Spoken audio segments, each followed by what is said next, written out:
அவனே உன் கையில் களிமண்ணா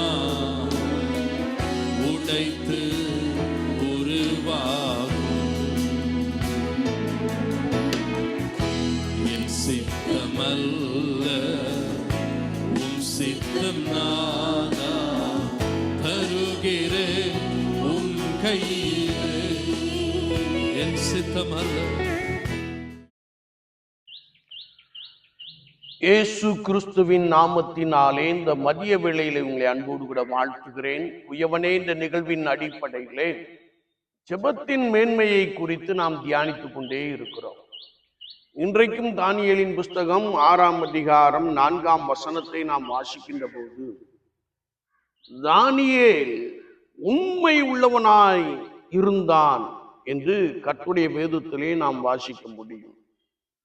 தானியேலுக்குள் விசேஷித்த ஆவி இருந்தமையால் தானியேலுக்கு கொடுக்கப்பட்ட பொறுப்பிலே அவன் உண்மை உள்ளவனாக காணப்பட்டான். ஜெபத்திலே உறுதியாயிருந்து தினமும் 3 வேளை ஆண்டவரை நோக்கி ஜெபம் பண்ணினான், ஸ்தோத்திரம் செலுத்தினான். முழங்கால் படியிட்டு ஜெபம் பண்ணி ஸ்தோத்திரம் செலுத்தினான் என்பதை நாம் மிக தெளிவாக அறிந்திருக்கிறோம். ஆதி திருச்சபையார் கர்த்தருடைய ஆவியானவரால் நிரப்பப்பட்ட பொழுது, அபிஷேகத்தினாலே நிரப்பப்பட்ட பொழுது அவர்கள் ஜெபத்தில் உறுதியாய் இருந்தார்கள் என்று அப்போஸ்தலர் 2ஆம் அதிகாரத்திலே நாம் மிக தெளிவாக அறிந்து கொள்ள முடியும். தானியேலுக்குள் விசேஷித்த ஆவி இருந்தமையால் அவன் உண்மை உள்ளவனாய் இருந்தான். அது மாத்திரமல்ல, ஜெபத்திலே உறுதியாய் இருந்தான். அவன் நீதிகேடு செய்ததில்லை. ஆண்டவருக்கு முன்பதாக குற்றமற்றவனாக காணப்பட்டான் என்பதை பரிசுத்த வார்த்தையிலே நாம் மிக ஆழமாக அறிந்து கொள்ள முடியும். மோசேயை கர்த்தருடைய ஆவியானவர் நிரப்பி இருந்தபடினாலே மோசே தேவனுடைய வீட்டில் எங்கும் உண்மை உள்ளவனாக இருந்தான். ஆவியானவர் தாவீதின் மீது வந்து இறங்கினபடியினாலே தாவீது ஆண்டவருடைய இருதயத்திற்கு ஏற்றவனாக காணப்பட்டான்.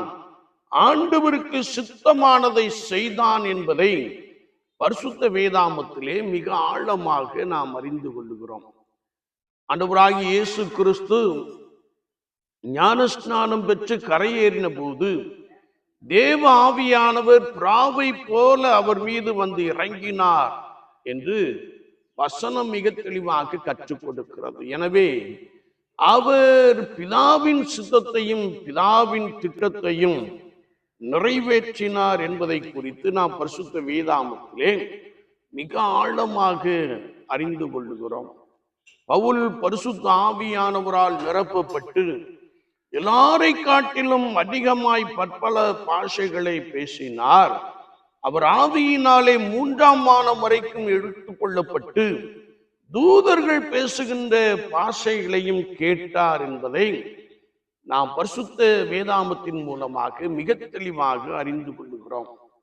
ஆதி திருச்சபையார் அபிஷேகத்தினால் நிறைந்திருந்தபடியினாலே அவர்கள் செபிப்பதிலும் ஆண்டவருக்கு நற்சாட்சியாய் வாழ்வதிலும் உறுதியாய் காணப்பட்டார்கள். அவர்கள் ஜெபித்த போது அவர்கள் கூடியிருந்த இடம் அசைந்தது என்பதை குறித்து வேத வாக்கியம் மிக தெளிவாக கற்றுக் கொடுக்கிறது. பவுலும் ஷீலாவும் ஜெபம் பண்ணி தேவனை துதித்து பாடினார்கள்.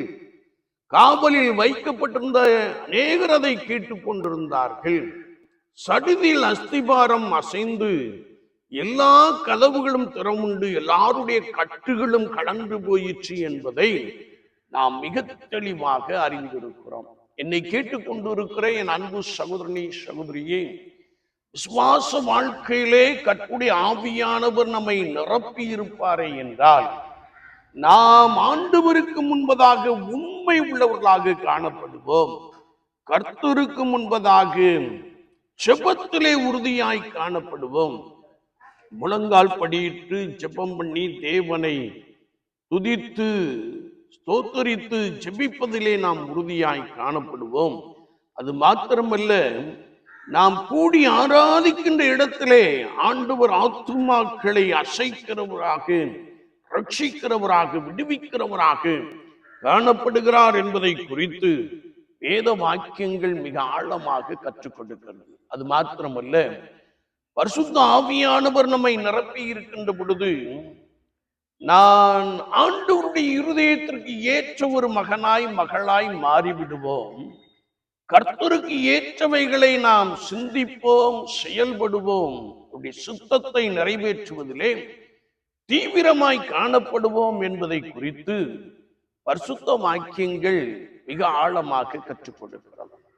வேளை இன்றைக்கு மாம்சீகத்திலே போராடி கொண்டிருக்கிற அநேகரை நாம் பார்க்கிறோம். ஆனால் கர்த்தருடைய அபிஷேகத்தை பெற்றவர்கள் கர்த்தருடைய சமூகத்திலே காத்திருந்து கர்த்தருக்காக காரியங்களை சாதிக்கிறவர்களாக, கர்த்தருக்காக தீவிரமாய் செயல்படுகிறவர்களாக, இயேசு கிறிஸ்துவுக்காக நற்சாட்சி பெற்று வாழுகிறவர்களாக இருக்கிறார்கள் என்பதை குறித்து மிக ஆழமாக அறிந்து கொள்ள முடியும். எனவே தானியேல் உண்மையுள்ளவனாய் காணப்பட்டான். ஏனென்றால் தானியேலுக்குள் விசேஷித்த ஆவியானவர் இருந்தார். நம்முடைய வாழ்க்கையிலும் இந்த பரிசுத்த ஆவியானவரை நாம் காத்திருந்து உபவாசித்து பெற்றுக்கொள்வோம். ஆண்டவருக்கு ஏற்ற கிரியைகளிலே நாம் பலமாய் காணப்படுவோம். அவருக்கேற்ற செயல்பாடுகள் நிறைந்தவர்களாக காணப்படுவோம். அவருடைய செய்கையாய் மாறிவிடுவோம்.